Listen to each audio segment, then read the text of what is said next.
behold, Carson Beck has done just that. And lo and behold, all year long, people have been saying, oh, Fernando Mendoza, he's not that good. Oh, he's not. I don't know about you, but in these playoffs, he has been sharp as a razor and going to be worthy of the number 1 overall draft pick by, most likely, the Las Vegas Raiders.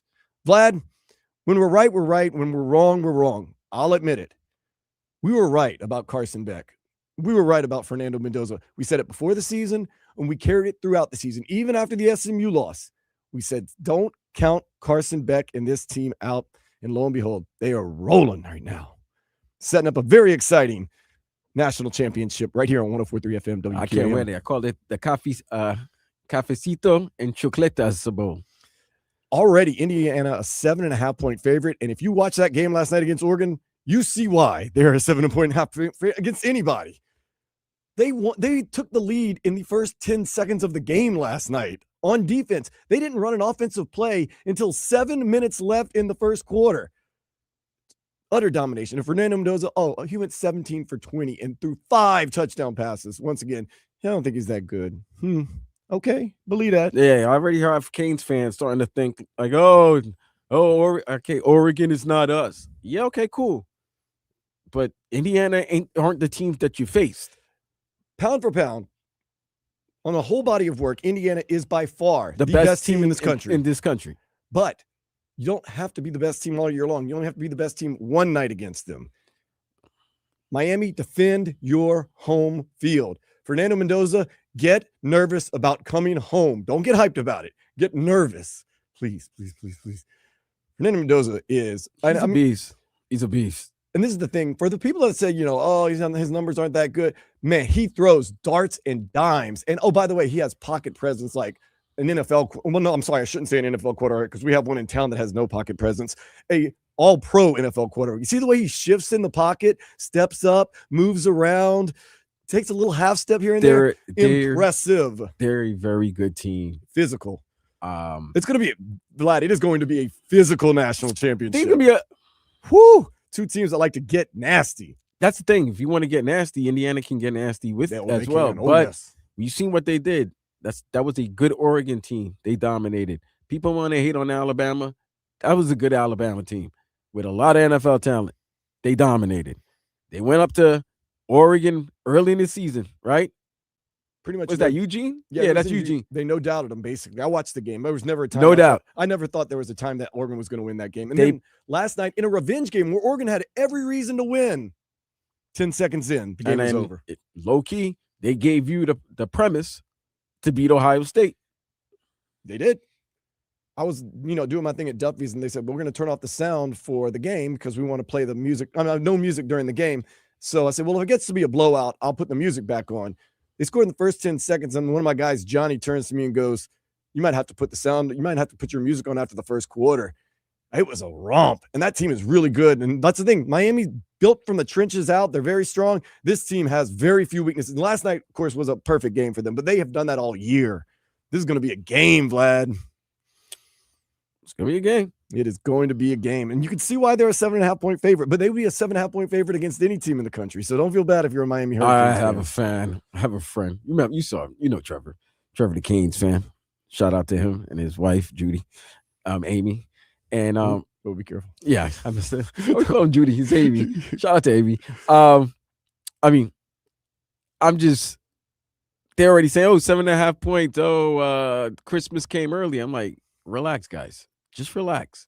Like, I know what's funny, Dan?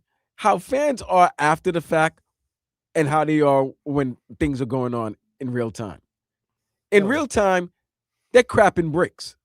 Cussing, screaming, throwing nervous. Oh my God. And then after the fact, I now knew we were gonna win. No. Now you're watching the Indiana-Oregon game. You're like, oh no, we're gonna handle them, take care of them. And I'm like, oh, we handled the Ole Miss. Yeah, you handled Ole Miss all right, but if you look at the numbers, they only had the ball 19 minutes, and they put up 27 or 31, 27. Yeah, 27 points. If they had a little bit more time, they would have scored. Let's face the facts. I will say this, though. I love true college football fans, and I got video the other day from our guy Trevor that works here at the radio station from Fred's in Tigerland, which is an LSU bar. When Miami beat Ole Miss, the place erupted. The whole crowd in the bar was yelling "F Ole Miss, F Ole Miss." That's real fandom. Here's some more real fandom. Last night at Duffy's, one of the friends, guy that listens to the show all the time, he might be listening right now, walks up to me, we're talking, and he's like, "Yeah, I'm a Cuban 100%." And I go, "Well, it's a good story. Fernando Mendoza coming back home." He goes, "I don't care about that. I'm all about the U, baby." No love right there for Fernando Mendoza. You can No, be it's not going to be any love for that. You can be from Columbus High. You can be Cuban. There's not going to be any but love. It ain't about nothing but the U. It's not going to be about love for Mendoza. It's going to be all about the U. Now the question is, how many Canes fans are going to buy tickets to go to the game? Because you have to know Indiana's never won a national championship. They got crazy money. The alumni has crazy money. And it's a possibly once in a lifetime shot. It's a once in a lifetime shot. I was wondering how Oregon was going to do it because that's a lot of travel from Oregon to Miami. To Miami, then to Georgia, and then back to Miami. Like, that's a lot. Indiana, they have no problem with that. And low-key, I did not know this is a heavy Indiana. There's a heavy Indiana alumni in South Florida. And talking to Hollywood while I was doing the Canes Georgia Tech game, big win by the Canes, 91-81 over Georgia Tech Yellow Jackets. Shout out to Jay Lucas and those boys. They're doing a great, great job. But he said that the reason why the ticket prices are the most expensive they've been in the last 5 years for a national title game is because nobody has to travel. It's not much traveling. Yeah, you cut your travel expenses to zero if you're a South Florida native, because then you don't have to travel, you don't have to get a hotel, you don't have to do anything. You just buy the ticket. So you're like, well, I was going to spend $3,500 anyway on the vacation and the trip. Well, I'm just going to spend on the tickets now. And then, of course, Indiana fans, look, when you're a part of something special that you've never seen before and you feel as though this is going to be maybe a once-in-a-lifetime opportunity, you go there and you say, you know what? Let's spend the money. Let's go. I'm ready. This game's going to be fun. I think it's two teams that are very, very physical, very, very strong, very, very talented. And Miami, I give them a chance because they're playing at home. You have to protect your home field. And, crazy things happen in national championship games. I've seen it happen. It is a neutral site, but it is your home turf. But And it's they were talking after the game. Alex Dono that works here is like, "Oh, I'm sure they'll let them use their usual locker room." Hell no, you don't let them use their usual locker room. You're not the home team. Yeah, Indiana's going to go, hell no. Let them get comfortable and feel like they're at home. No, you go to the visitors' locker room. Well, they're going to feel at home no matter what. But you know what I mean? Try to take away as many comforts as possible. I don't think you're going to be able to take away the Canes locker room. I don't think you're going to be able to do that as the home. Yeah, you do. You have the right to the home locker room if you're the home team. Right, and I can send you to the Dolphins locker room. To the Dolphins locker room, okay. Anything to throw you off your game. Kurt Signetti ain't no. You're not gonna teach. That's my locker room. I'm keeping that. The home you're talking about, right? Indiana. Yeah, like that's no. Yeah. The Canes. That's my locker room. Oh no, they don't have the right though. They don't have the right because they're not the home team. And I'll send you to the Dolphins locker room. But Signetti is smart enough to say, no, we'll take the home locker room. Here's the thing. That's a professional locker room. Do you want the NFL locker room or do you want the college locker room? If you're Kirk Signetti, you say, what's going to throw them off more? Going to the regular locker room or another locker room? Nothing's going to throw them off. They've been on the road the last 5 weeks, so nothing's really going to throw them off. Any little bit helps. That's going to be, that to me, just, I love petty, but that's stupid petty. You know what I mean? So, let's not dive too deep into the locker room. I'm just saying, I get it. I get what you're saying with Signetti wanting to, you're not going to want the team to be so comfortable. But guess what, man? Ain't nothing you're going to be able to do about it. You're playing a national title game. Your focus should be on just winning the national title. So you're giving the Hurricanes a boxer's chance in this one. They always got to fight a chance. I've always got that. I just know what I've seen with Indiana throughout the season and what I've seen with them over the last couple of weeks. I just don't want Canes fans right now, and I want them to be happy and excited. I just don't. Here's my fear. Being a Canes fan for all these years, the delusion of grandeur that's going to happen because it's already beginning. And I'm like, this is the best team you're facing all season. This is the best team anyone's faced all season. So let us win, then be overconfident. Then you can talk all the ish you want in the world. But don't start talking, oh, no, we're going to dominate. Oh, no, they got nothing. I'm hearing that already, Dan. I'm hearing that already. I also had a lot of people though last night where they told me they were cheering for Oregon because they preferred to face Oregon than Indiana. So I'll say that it's all over the place. But hey, look, you haven't been to a national championship in over 20 years. You got a week and a half to basically kind of talk your stuff, and then when it gets closer, focus in. And then there's another team who's never won a national title. Yes, that's true. All right, that nobody's ever discussed before last season.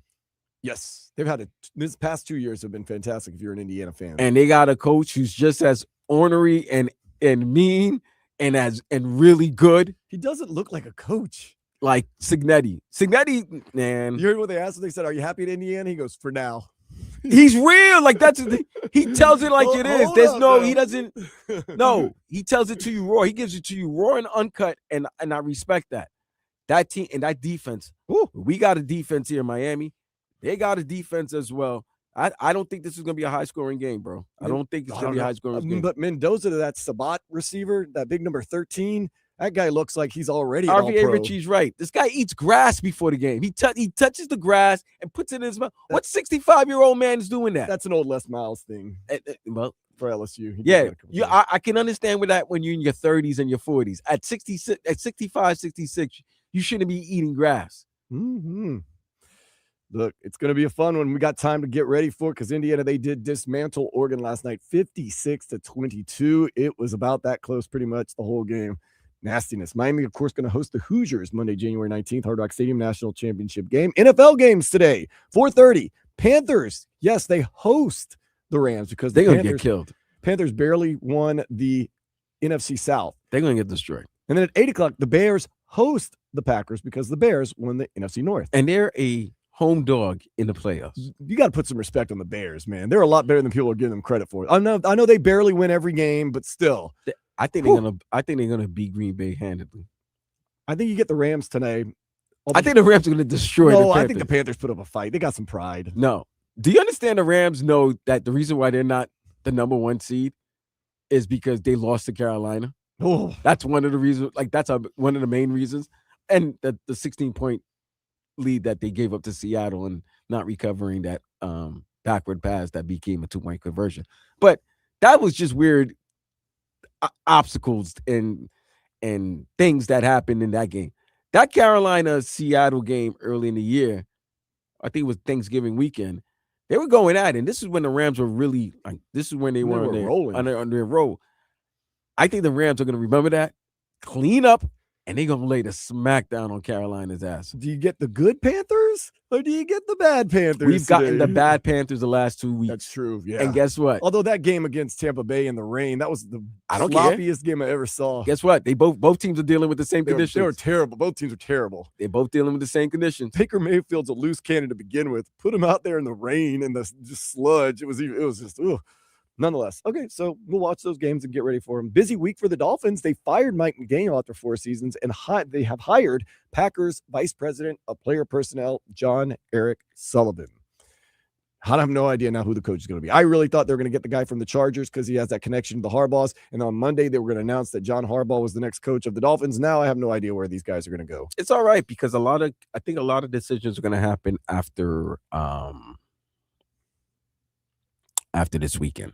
It's funny that there's one, Vlad's been telling streets need a body for a lot of teams and a lot of people, right? That's what I've been doing the last 2-3 years that we've been on. What's the one coach I said if he doesn't win a championship every year, he's got to go? You think it's Sean McDermott? Yes. Guess what? If Sean McDermott loses tomorrow to Jacksonville in the wild card, this is Buffalo's first time in 7 years? 6-7 years, Josh Allen's not going to have to face a Joe Burrow, a Lamar Jackson, or one Patty Mahomes. He is the guy in this AFC playoffs. He is the man that everybody should fear, the guy that they don't want the ball in his hand down, final drive. This is his moment. This is his time.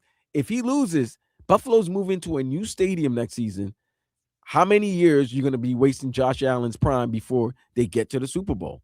How many years are we going to keep on giving Sean McDermott a chance? I believe John Harbaugh's looking at them, the Buffalo Bills situation, crazy enough, Green Bay situation today, if they lose to the Bears, that's going to be another year they lost.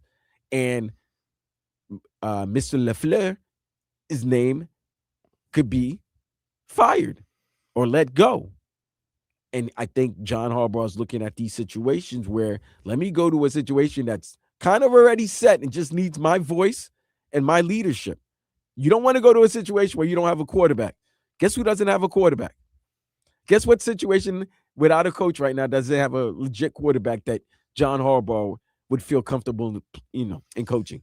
Oh, that would be the Miami Dolphins. Yeah, that'd be pushed to play if you get somewhere like John Harbaugh to the Bills or to the Packers, because you already have a playoff team built. You just need maybe some leadership. But I warn all these teams like the Baltimore Ravens who have done this, are like the Packers who could possibly do this, are the Bills who might do this. You get everything coming to you when you fire a coach that is good for you. And who are you going to get who's better? Who's better than John Harbaugh? Who's better than was it Matt LaFleur? Mike LaFleur? Who are you going to get better than Sean McDermott? They can. John Harbaugh is better than. Okay, but I'm saying but for the Ravens, you're going to get everything you deserve. Oh, I know who the Ravens going to get. That doesn't matter. It's not as good as John Harbaugh. He's not, but he could be. B. Flo. You'll see. Coach Flo going to go to Baltimore. We're gonna talk about that in the next segment too, but we're gonna see about that. The Heat are in Indianapolis to take on the lowly Pacers, who have won one game in their past 14. Tip is at 7. Got to win that game right there. Tyler Hero's back too, so we'll see what happens. Panthers look to get right against the only team in the Atlantic Division that has fewer points than they do, the Ottawa Senators, tonight at 7 o'clock. Panthers are what? 14th in the Atlantic. Oh, not in all. They're yeah. Okay. So in the Atlantic Division, they're only team worse than them is the Ottawa Senators. So been kind of a rough year, but we still got some legs. Inter Miami has signed David Ala, midfielder, played for Portland last season. From what I understand, he's a baller. I've watched a few of his games, but he's going to be a difference maker for the Inter Miami Herons next year. Marlins avoided arbitration with reliever Anthony Bender, signing him to a 1-year deal worth $2.81 million. And Lindsey Vaughn. You haven't heard about her in a while, have you? Yes, I have. She just won again. She won her second downhill race in 4 tries at the World Cup event. The 41-year-old with a totally rebuilt right knee, with titanium right knee, Superwoman, will be contenders at the Italy Olympics that start next month. So, like to hear that. With that being said, let's go ahead and take a step into the day spa. Ah, yes. A very astute dog in West Virginia worked the doorknob and escaped the shelter. Man. I mean, that's not really difficult. Dogs know. The dogs see what humans do. Just follow. Are they that smart to work a doorknob? Have you seen some of the things dogs been doing? Dogs are getting. I saw a dog, 2 dogs get into a fight. Oh. One dog get punished and get put in a cage. The other dog, who got the other dog in trouble, realized, hey, I don't got a playing partner anymore. So he broke him out. He broke him out. He broke him out of the cage. Super. And they both got put in the cage because the mother was, their owner, who likes to refer to the dogs as kids, and he was upset. So she punished both. Super dogs. All right, well, we got some crazy NFL coaching going on. Of course, the U's in the national championship against Indiana. We're going to talk about that in the next segment right here on Sports Day 104.3 FM WQAM.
on FM 1043 or on the Odyssey, iHeartRadio, or TuneIn apps. Wow, that was so easy. All of our shows are there live or on demand. Plus, there's the cool rewind feature where you can listen to any part of any show you might have missed. Anytime. Thank you for listening to us right here on 104.3 FM WQAM 560 WQAM on the AM dial. You can also listen on the Odyssey app around the world. And if you're watching us on YouTube and Twitch, just go to 104.3 FM WQAM or 104.3 WQAM, and you'll see us. And you will see that I look more bedraggled than I usually do. I always look bedraggled and a little afraid, but today I'm even more so bedraggled and afraid because it has been a week here in South Florida. So much going on. Of course, the U going to the national championship, defeating I was about to say the wrong word, Ole Miss. Old habits die hard when you call Ole Miss a certain name for a long time. What did you used to call them? It begins with a P instead of an M. So nonetheless, that's been the good part of this job. Then there's the other side of the job, the Miami Dolphins. Everyone's winning playoff games and championships here in South Florida, and the Dolphins can't even get into the tournament. They fire Mike McDaniel. They hire a new general manager. And everything's crazy. Well, to add to the craziness, to add to the soap opera, to add to the dysfunction that the Dolphins are, Ryan Fitzpatrick throws a nugget out there about a former coach for the Miami Dolphins who a lot of people like and who a lot of people thought this former coach had the team going in the right direction. And I thought a lot of the players liked him outside of Tua Tagovailoa, who called him a terrible person, run Brian Flores. This week, Ryan Fitzpatrick decided to shed a little light on the whole Brian Flores situation. Brian Flores has been a really hot name, and I think the further removed we get from his tenure in Miami, the more people kind of forget about how that ended, and the better his name becomes. You know, he went to Pittsburgh and got to learn under Mike Tomlin and see how he led, and now he's been in Minnesota with Kevin O'Connell. I think the interesting thing with Brian Flores, when I think about him and being able to play under him for a few years, is which version of Brian Flores are we getting? And in year one with Miami, take you back to that year, I mean, Miami got rid of every good player they had. And that was the jokingly called the tank for Tua year. But I'll tell you, halfway through that year, we hadn't won a game yet. And there was a shift in the way that he was approaching his job. He was likable. He was relatable. He demanded a lot out of the players, but he was also able to get the best version of his players. And I really appreciated him for that. But as his tenure went on in Miami, he kind of became unrecognizable. A lot of the staff he brought over from New England, that was where, you know, he cut his teeth in the NFL, was there for 15 plus years as an assistant. But I think he's going to have a really hard time if you're interviewing him as a head coach. I think in the interviews, he'll be likable, he'll be relatable. But when people say, okay, give me somebody from Miami that coached under you as a reference so we can talk to them, I think he burned a lot of bridges there. I think he alienated himself from the entire staff. Instead of what you were just talking about, having the humility to ask questions, to collaborate. I think by the end of his time there, he became a dictator. He ruined a lot of those relationships.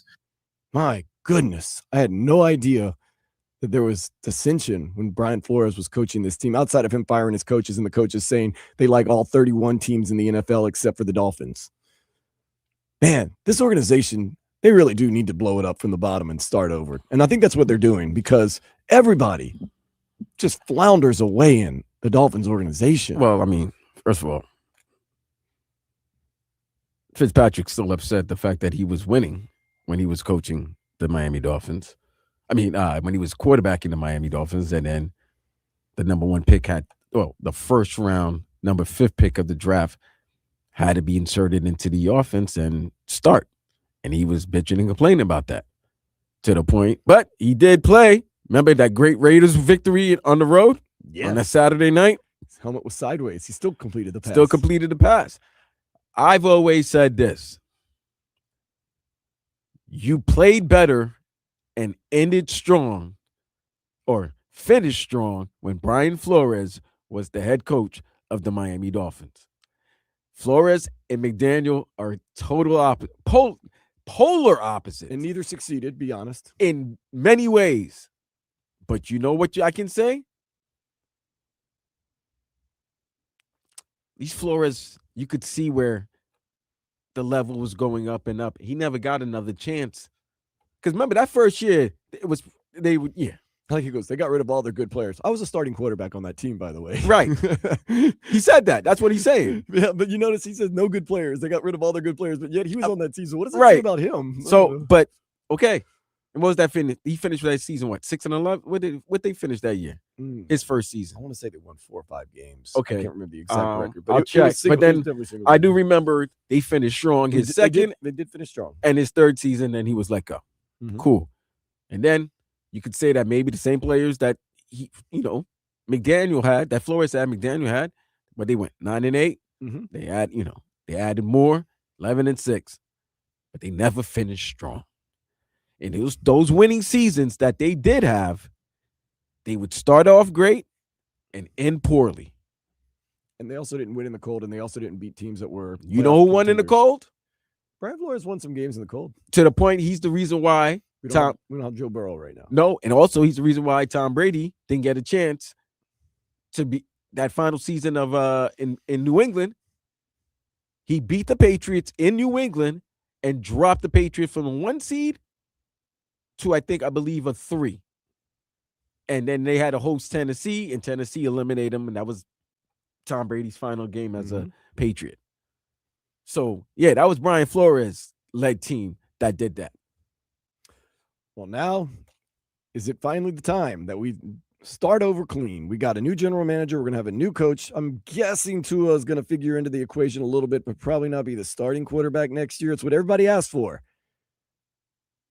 And we know the turnarounds. Everybody got what they wanted. You need 3 things to have a quick turnaround. You need a good general manager, Good you need a coach, good quarterback, and a good coach. You definitely need a quarterback. You can That's do the it- number one thing. You can do it in a year. It's been done in a year. That's as easy as it comes. Now, do we have a good general manager? Supposedly. Everyone seems to really like this guy. Do we have a good coach? We don't even have a coach right now. You don't have a coach and you don't have a quarterback right now. Well, you have a quarterback. I don't think you have a starting quarterback. Okay. Even though the guy that was originally or supposed to be your starting quarterback is making $53 million. And he's a cap hit of 9 if you let him go. 99? Or yeah. 99 Wait, million? 99 million. Oh. But nonetheless, you are doing the necessary steps You did. to change your culture, to bring. And now, what do you want? What do you want to lead? Who do you want?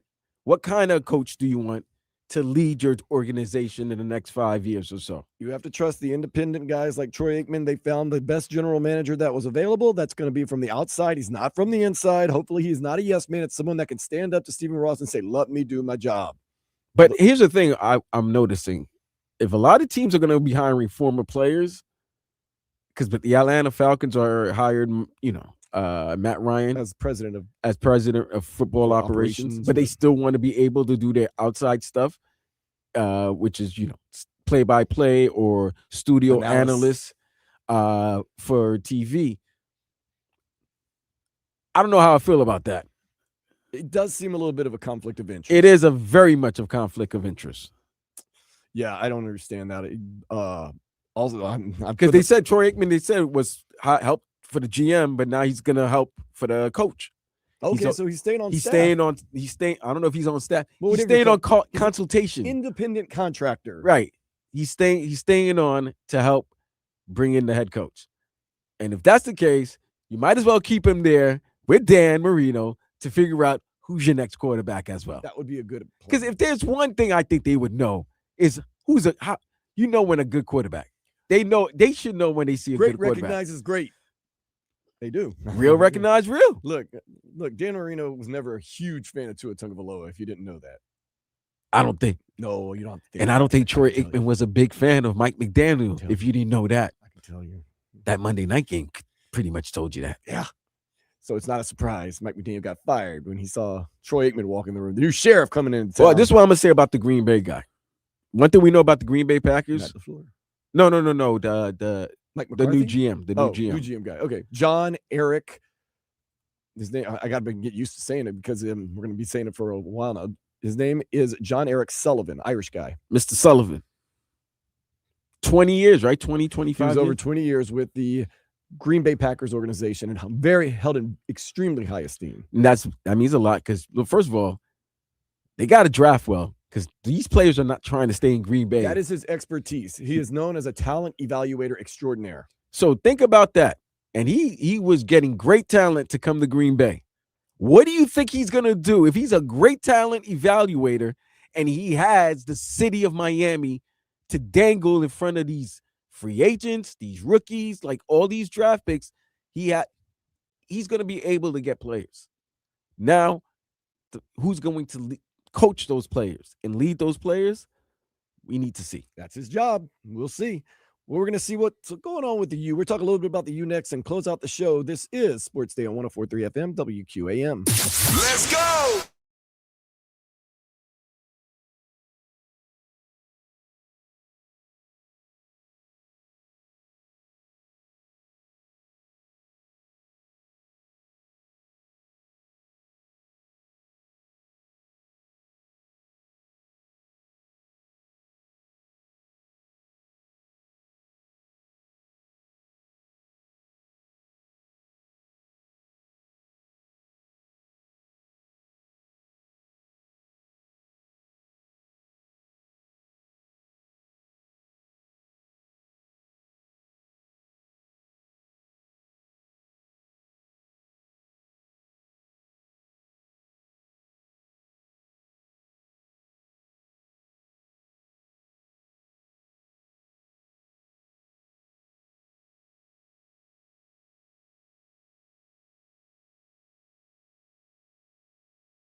Ways for you to listen to your favorite shows and favorite teams on WQAM. How is that, if I may ask? We're at FM 104.3, or you can listen to WQAM on the Odyssey, iHeartRadio, or TuneIn apps. Check it out now. Yesterday's price is not today's price. Like Do want to throw a little shine to the Miami Hurricanes, who you heard just about an hour ago go to 3-0 in the ACC, 14-12 on the entire season, defeating Georgia Tech 91-81. Jay Lucas and those guys, they're cooking with some grease, but just can't deny right now, football dominates us here in South Florida, and rightfully so. Miami Dolphins, it's been a wild, wacky ride. Trust me with the new general manager, firing Mike McDaniel, benching the quarterback, but really, it's all about the U. What a run this team has gone on. It's basically the Cinderella run team, the team that last team in basically to the college football playoffs versus the first team in to the college football playoffs, the predominant favorite all season long. Well, I shouldn't say that because Ohio State was there for a while, but the team that has been honestly just the best team all season long, they dominated last night. That game was a no-doubter. They have got every position that you can. I don't know where their weakness stands. Of course, we said that about Ohio State. We don't know where their weakness stands, but they've got the best player in the country in Fernando Mendoza, who's also the best quarterback in the country. They've got probably one of the best receivers in the country. That's Sabat. He is nasty. They've got You got the best tight end in the country. They got good defense. And that cornerback, oh my God. Number 5, I believe. He's the one that took out Ty Simpson. Yeah. And then then physical as you can get. And then first play of the game yesterday, he brought it to the house. Pick 6. Yeah.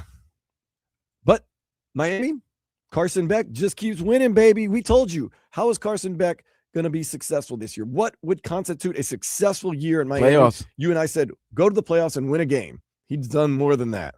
And that drive was legendary at the end of the Ole Miss game. That is a legendary drive that he put together, tucked and ran. That's why you go out there and get winners.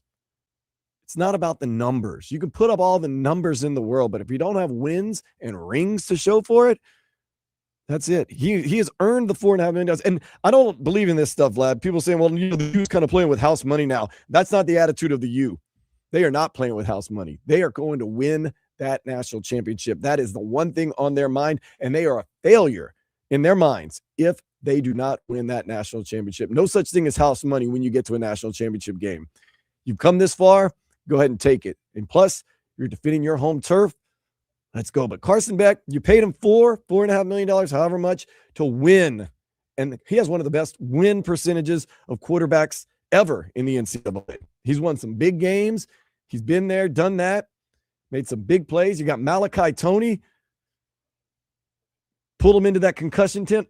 Thank goodness he knew the answers to give him because he got rocked, man. They said he got rocked. He got up, ran to the concussion tent. Okay, Malachi, say yes, yes, no, yes. Yes, yes, no, yes. Oh, he's clear. Go back in there. Hurricanes ready, man. They're as physical as they get, but they're playing a team that is just as physical. And I'll tell you once again, Vlad, Mario Cristobal, he ain't trying to hide what he's going to do. It's worked all back into the season, all through the playoffs. Own the trenches, run the ball with the physical running game.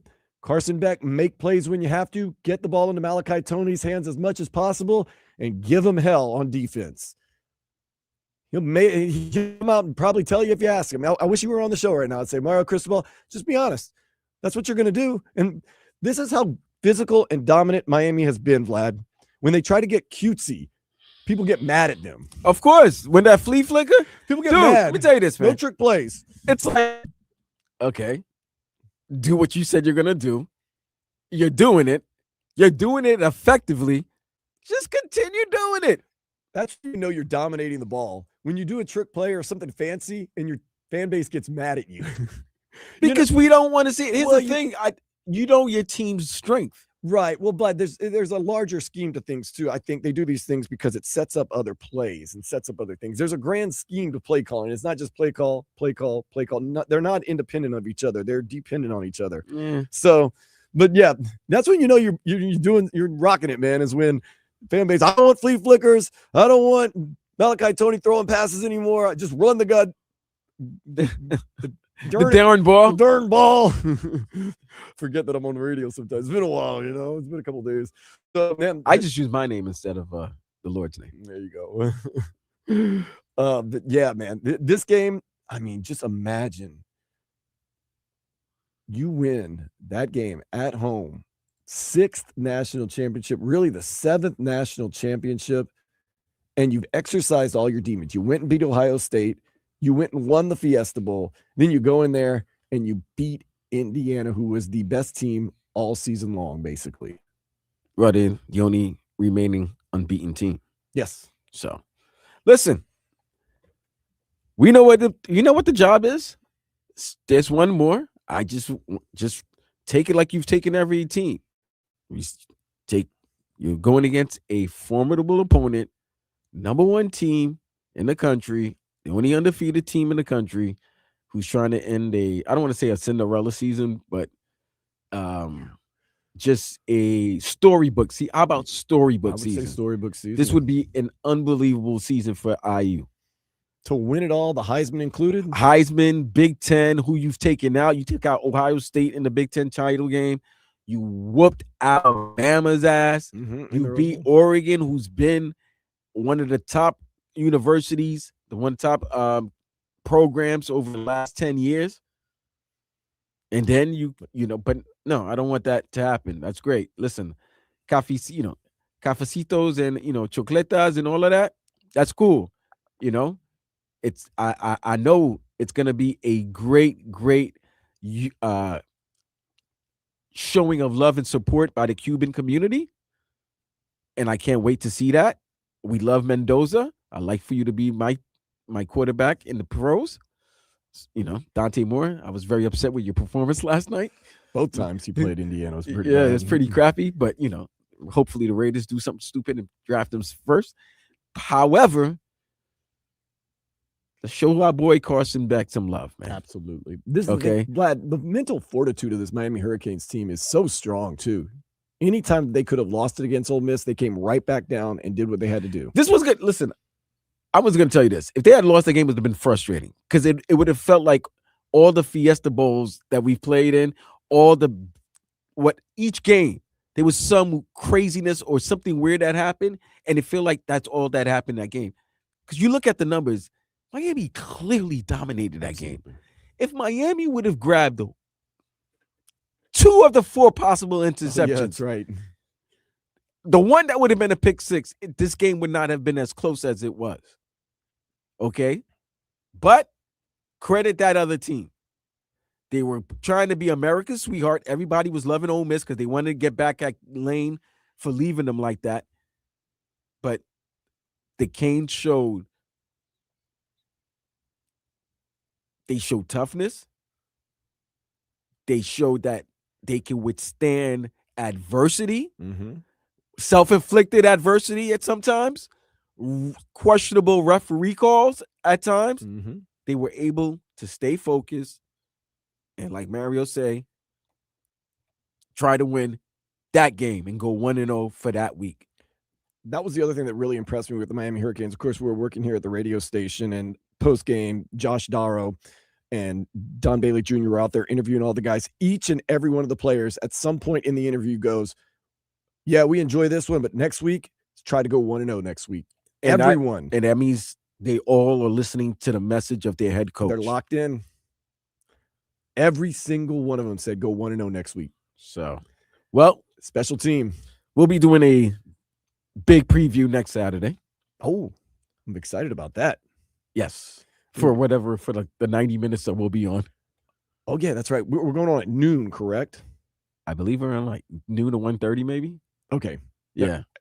I can't get too ahead of I really haven't slept at all because this week's been so crazy. It's always been Mike McDaniel this, new general manager this, Miami Hurricanes this. It has been just a blur to me. So what we're going to do, Vlad, jump in the car. We're going to take a ride out to Weston and have some, I guess have a good time. And Cervezas?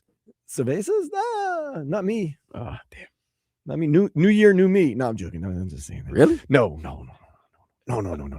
Yeah, we'll be on from like 12 to 1:30, and then we'll just follow us on social media at Vlad2078 at Dan Day Radio. Thank you so much, Vlad. It was good talking to you. Let's ride out. I am Dan Day. This has been Day at Night on 104.3 FM WQAM. Later fools. The Panthers